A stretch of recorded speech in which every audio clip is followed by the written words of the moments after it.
নমস্কাৰ আপোনালোকৰ মাজলৈ কেইবাটাও নতুন গুৰুত্বপূৰ্ণ খবৰ আগবঢ়োৱা হৈছে ভিডিঅটো স্কিপ নকৰাকৈ সম্পূৰ্ণ হেকলৈ চাই থাকিব কিয়নো গ্ৰেপ্তাৰ বঙালমৰাত জাল নোটৰ ব্যৱসায়ী হয় আপোনালোকে ঠিকই শুনি আছে লখিমপুৰৰ বঙালমৰাত জব্দ বৃহৎ পৰিমাণৰ জাল নোট সহ ছাইদ আলী নামৰ এটা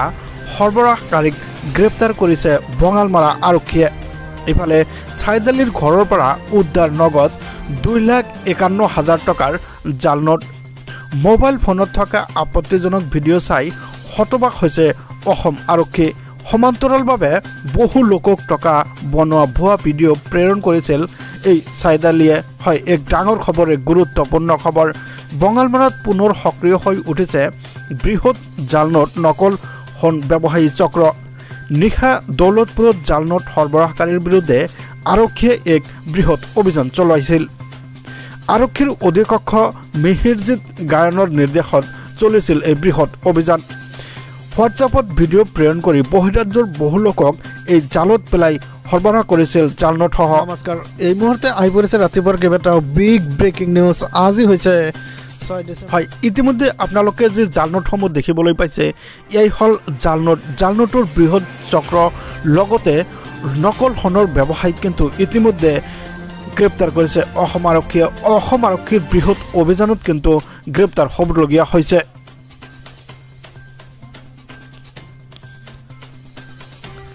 হয় ইয়াৰ পৰৱৰ্তী আন এটা গুৰুত্বপূৰ্ণ খবৰ হৈছে গ্ৰাম পঞ্চায়ত মন্ত্ৰী ৰঞ্জিত দাসে বৃহৎ মন্তব্য দিলে কি মন্তব্য দিলে আপোনালোকক শুনাবলৈ চেষ্টা কৰিম কিয়নো অৰুণোদয়ক লৈ বৃহৎ মন্তব্য দাঙি ধৰিছে হাইলাকান্দি বৰপেটা ধুবুৰী গোৱালপাৰাকে আদি কৰি বহুকেইখন জিলাৰ বিৰুদ্ধে কিন্তু বিস্ফোৰক মন্তব্য আগবঢ়াইছে মন্ত্ৰী ৰঞ্জিত দাসে কিয়নো অৰুণোদয় আঁচনিৰ বাবে কিন্তু এটা পৰিয়ালতে কেইবাটাও ৰেচন কাৰ্ড বনোৱা হৈছে বুলি এই অভিযোগ উত্থাপন কৰিছে গ্ৰাম পঞ্চায়ত মন্ত্ৰী আৰু খাদ্য যোগান মন্ত্ৰী ৰঞ্জিত দাসে আকৌ কৈছে এটা ফেমিলিত এটা মাত্ৰ অৰুণোদয় আঁচনি দিয়া হ'ব এটা ফেমিলিত কিন্তু 2-3টা ৰেচন কাৰ্ড বনাবলৈ কিন্তু অৰুণোদয় নাপাব কিয়নো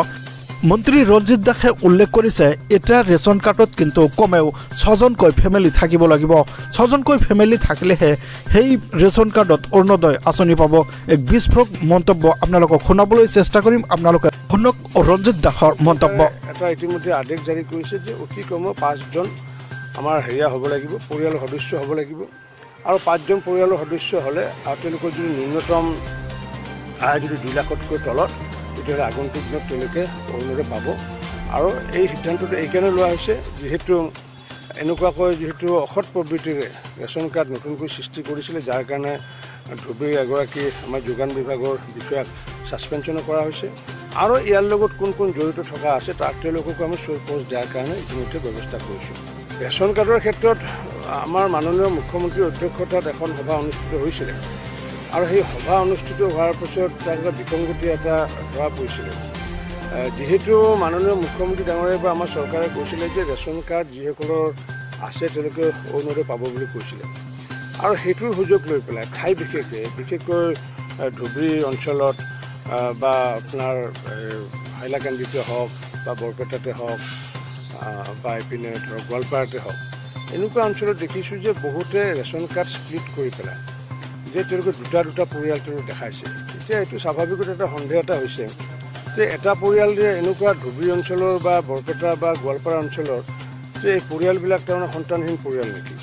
গতিকে মাননীয় মুখ্যমন্ত্ৰী ডাঙৰীয়াই কৈছে যে সেই পৰিয়ালবোৰ যদি সন্তানহীন তেতিয়াহ'লে আমাৰ ক'বলগীয়া একো নাই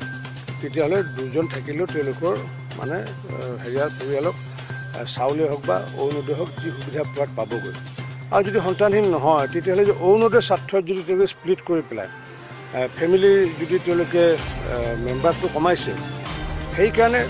অসম চৰকাৰে এটা ইতিমধ্যে আদেশ জাৰি কৰিছে যে অতি কমেও 5জন আমাৰ হেৰিয়া হ'ব লাগিব পৰিয়ালৰ সদস্য হ'ব লাগিব আৰু 5জন পৰিয়ালৰ সদস্য হ'লে আৰু তেওঁলোকৰ যদি ন্যূনতম আয় যদি 2 লাখতকৈ তলত তেতিয়াহ'লে আগন্তুক দিনত তেওঁলোকে অৰুণোদয় পাব আৰু এই সিদ্ধান্তটো এইকাৰণে লোৱা হৈছে যিহেতু এনেকুৱাকৈ যিহেতু অসৎ প্ৰবৃত্তিৰে ৰেচন কাৰ্ড নতুনকৈ সৃষ্টি কৰিছিলে যাৰ কাৰণে ধুবুৰীৰ এগৰাকী আমাৰ যোগান বিভাগৰ বিষয়াক ছাছপেনশ্যনো কৰা হৈছে আৰু ইয়াৰ লগত কোন কোন জড়িত থকা আছে তাক তেওঁলোককো আমি শ্বৰ্ট পোষ্ট দিয়াৰ কাৰণে ইতিমধ্যে ব্যৱস্থা কৰিছোঁ।